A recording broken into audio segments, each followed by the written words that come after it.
안녕하세요, 지메입니다. 오늘은 세입자의 대의 변제에 대한 내용을 좀 다뤄볼까 합니다. 좀 보기 드문 케이스이기도 하지만 좀 꼭 알아야 되는 케이스므로 보도록 하겠습니다. 성남시 수정구에 나와 있는 빌라입니다. 일단 먼저 눈에 띄는 게 불허가가 돼 있죠. 불허가가 돼 있는 이유에 대해서 확인해 보려면 문건 송달 내역을 먼저 보시면 되거든요. 자, 문건 송달 내역을 먼저 보시면, 자, 이 물건의 낙찰 날짜가 10월 12일이고요. 10월 12일을 기준으로 송달 내역을 살펴봅니다. 그러면 10월 12일이 이때죠. 그리고 14일날 최고가 매수 신고인이 불허가 신청서를 제출했고, 그 다음에 27일날 보증금 환급을 받았습니다. 자, 문건 접수 내역은 이렇고요. 처리 내역은 그렇고, 송달 내역을 보면 12일 이후에 14일 이후에 어떤 것들을 했는지 보면, 자, 특별한 게 없습니다. 특별한 거 없고 그 이후에 그냥 매각 결정 기일 통지서가 발송이 됐습니다.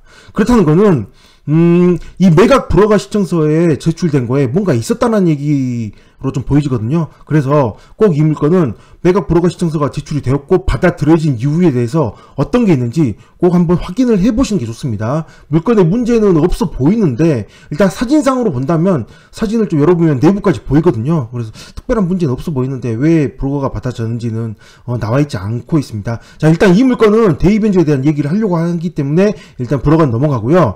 자, 일단 보겠습니다. 이 물건은 4층 중에 1층이고요. 08년도 사용승인입니다. 자, 보시면 이 물건은 근저당이 말소기준 권리입니다. 2008년도에 근저당이 잡혀있고요. 그 다음 세입자는 2016년도에 진입을 했는데 보증금은 1억 5천만 원입니다. 자, 적지 않은 금액이 준 거죠. 그렇지만 근저당 이후이기 때문에 대항력이 없습니다. 자, 만약에 이 물건이 만약에 1억에 낙찰이 됐다. 1억에 낙찰했다 한다면 근저당 금액 1200만원으로 되어 있는데 물론 청구 금액은 813만원입니다. 만약에 1000만원이라고 가정을 했을 때 1000만원을 배당을 하고 근저당에 배당을 하고 나머지 여기서 뭐 경매병이나 당해세는 제외하고요. 나머지 9천만원은 세입자에게 배당을 받고 끝나게 되는 거죠. 세입자는 나머지 6천만원은 배당받지 못하고 나가야 되는 그런 상황이 생기게 됩니다.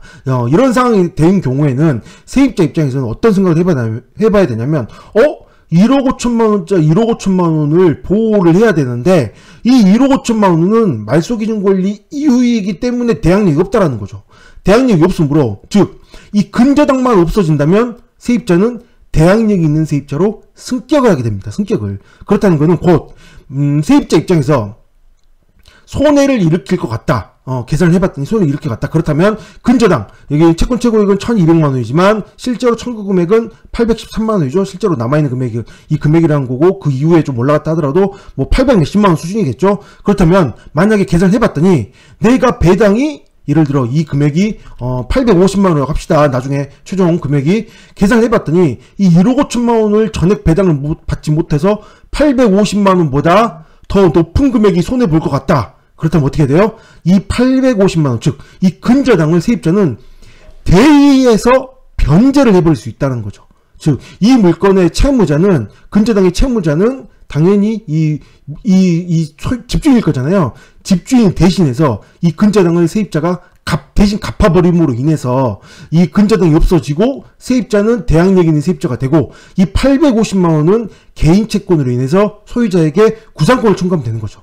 이건 뭐 다시 또 소송을 해야 되겠지만 어쨌든 이거보다 더 큰 850만원보다 더 큰 손해가 발생하는 것보다는 그게 더 나은 거잖아요.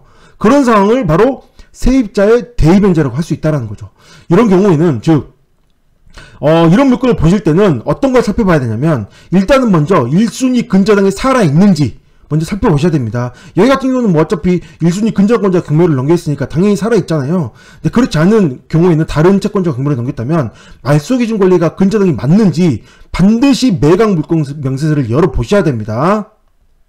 매각 물건 명세서를 반드시 열어보시고 최선순위 설정일자에 2008년도 6월 13일 근저당이 있는지를 확인해 보셔야 됩니다. 자, 그리고 이 물건을 낙찰 받으신 분은 잔금 납부하기 바로 전에 잔금 납부하러 갔을 때 바로 이 등기부를 꼭 다시 열람해 보셔야 됩니다. 혹시나 근저당이 말소가 되었는지. 만약에 말소가 되었다면 경매가 매각 물건 명세서가 잘못됨으로 인해서 매각 불허가 신청서를 할 수도 있거든요. 그렇기 때문에 말소가 되었는데도 불구하고 만약에 내가 잔금 납부를 했다. 그러면 좀 일이 좀 골치 아파집니다. 왜냐? 세입자가 대항력이 발생을 하게 되니까 그때는 좀 복잡한 상황이 되거든요. 그러므로 반드시 이렇게 1순위 근저당권자가 되게 적은 물건이다. 그렇다는 것은 잔금 납부할 때 반드시 등기부를 다시 열람을 하셔서 근저당이 꼭 살아있는지 체크를 하신 다음에 잔금 납부를 하셔야 되고, 자, 세입자 입장에서는 아까 제가 말씀드렸듯이 850만원보다 더 높은 손해를 볼 것 같다. 낙찰가가 그렇다면 좀 이것저것 계산을 했을 때 더 손해를 볼 것 같다. 그렇다면 대입변제를 한 다음에 대항력 있는 세입자로 승격을 하는 게 좋다는 거죠. 자, 이런 상황에서는 경매 비용과 850만원 정도 되는 그 비용과 그 다음에 당해세 정도 합친다면 약 한 1억 5천에다가 이걸 더하면 1억 6천 한 1, 200 정도? 1억 6천 200 정도? 1억 6천 200 정도 이상이 된다면 세입자는 전액배당을 받을 것으로 보여지는 그런 상황입니다. 전액배당 받는다면 어차피 세입자 입장에서는 대입변제를 할 이유가 없죠. 어차피 배당을 다 받으니까요. 이런 점을 고려하셔서, 물론 그렇다고 해서 내가 손해를 보고자 무조건 높은 금액으로 입찰하라는 건 아니고요. 이런 금액을 계산을 하셔서 명도하는데 좀 더 수월할 수 있지 않을까 싶은 생각을 해보게 됩니다. 어차피 세입자는 배당을 받으려면 낙찰자의 명도 확인서가 필요하니까요. 자, 대입변제란 거는 NPL처럼 근저당이 이전하는 것도 대입변제가 될 수 있지만 이렇게 세입자가 대입변제도 할 수 있다는 거 꼭 아셨으면 좋겠습니다. 입찰자 입장, 세입자 입장 둘 다 중요한 물건입니다. 네, 여기까지 하겠습니다. 감사합니다.